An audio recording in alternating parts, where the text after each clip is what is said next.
We have proven that the AMG 1 is in the league of perfectly balanced, and it is definitely one of the fastest things ever made. But the truth is, there is an obesity pandemic in the automotive world. Cars are for no absolute reason getting heavier and more complex, yet giving nothing new other than big screens looking worse than NANI?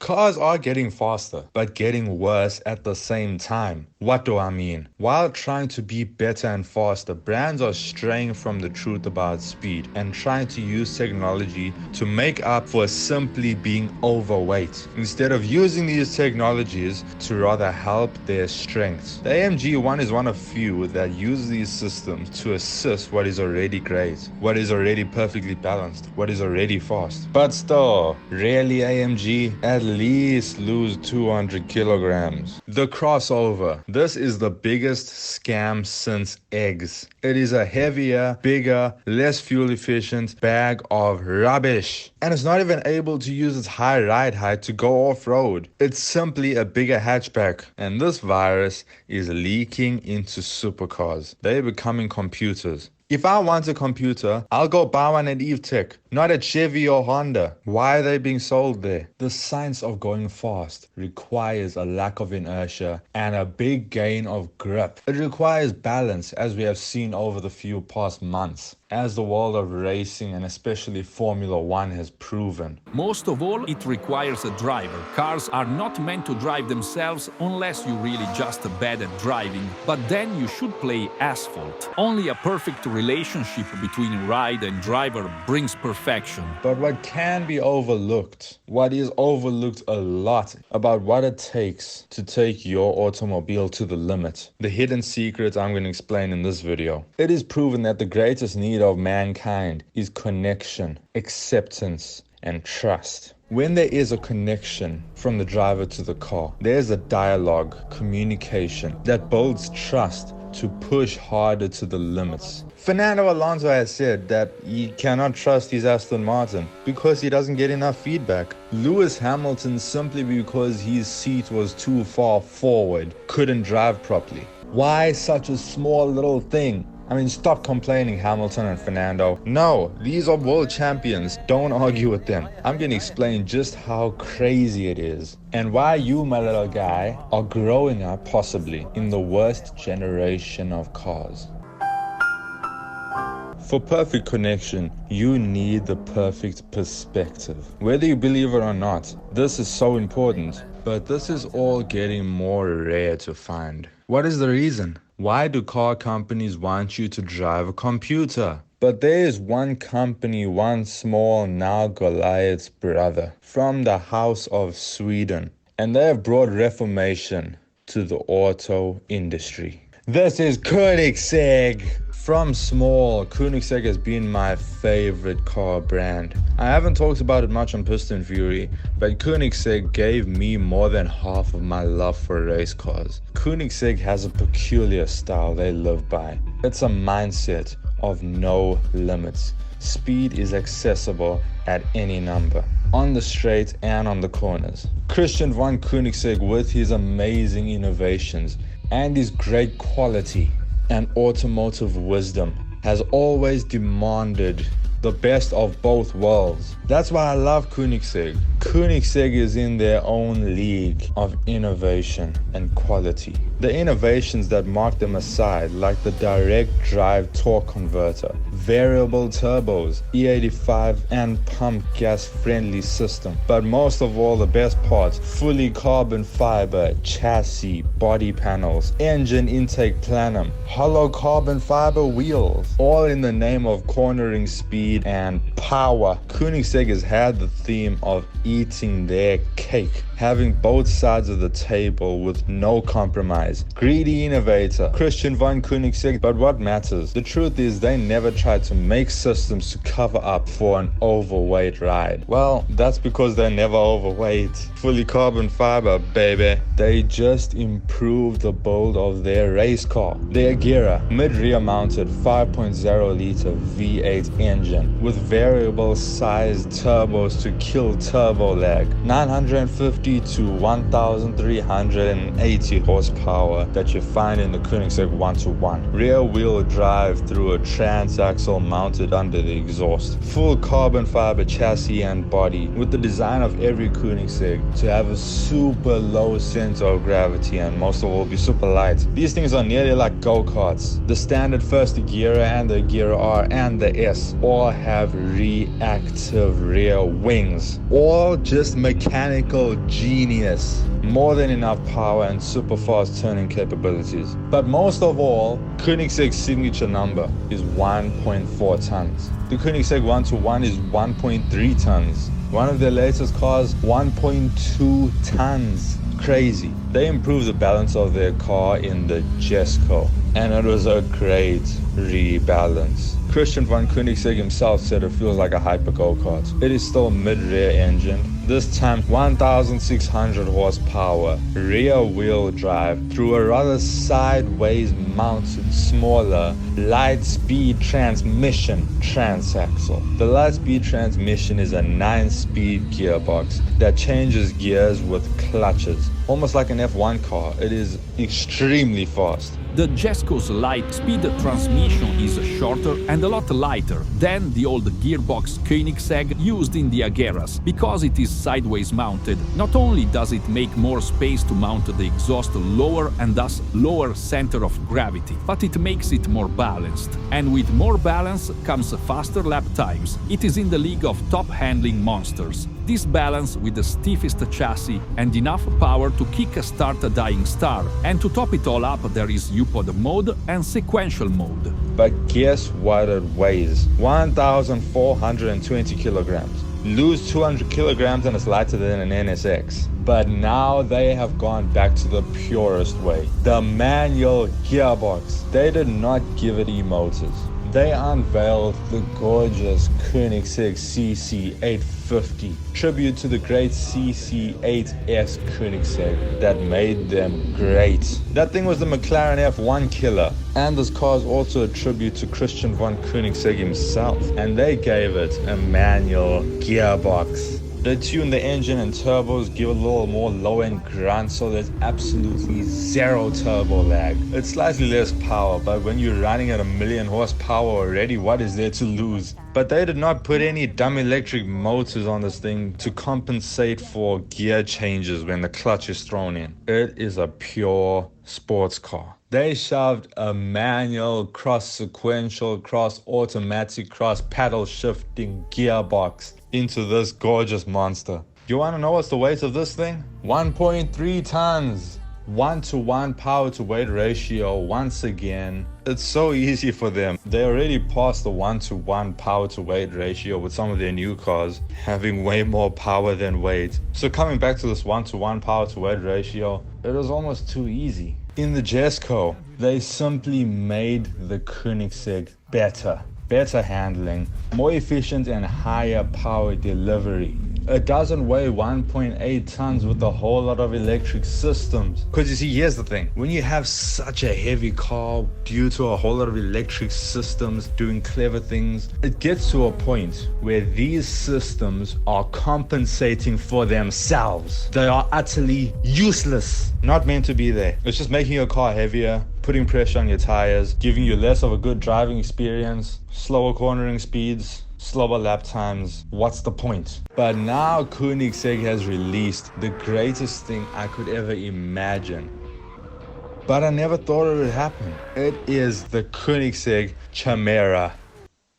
This is the last kiss goodbye on the legendary Agera's lips, and it is the best of every Koenigsegg, and then some. The legendary 1,600 horsepower twin-turboed V8 from the Jesco is dumped in this Agera, but is further front and lower mounted, thus to accommodate a smaller, sideways mounted, light-speed transmission for much better balance than the Agera had. But this gearbox also has the quirk from the CC850 manual, sequential, auto, flappy paddle, all in one car. And it is legit. You are able to stall it. But the really awesome part of this car, Christian von Koenigsegg must have got a deja vu, because he went back to his long-loved inspiration for making his dream supercar, the Ferrari F40. What he did is he took these turbos from the 1,600 horsepower bonkers engine, and he tuned this whole system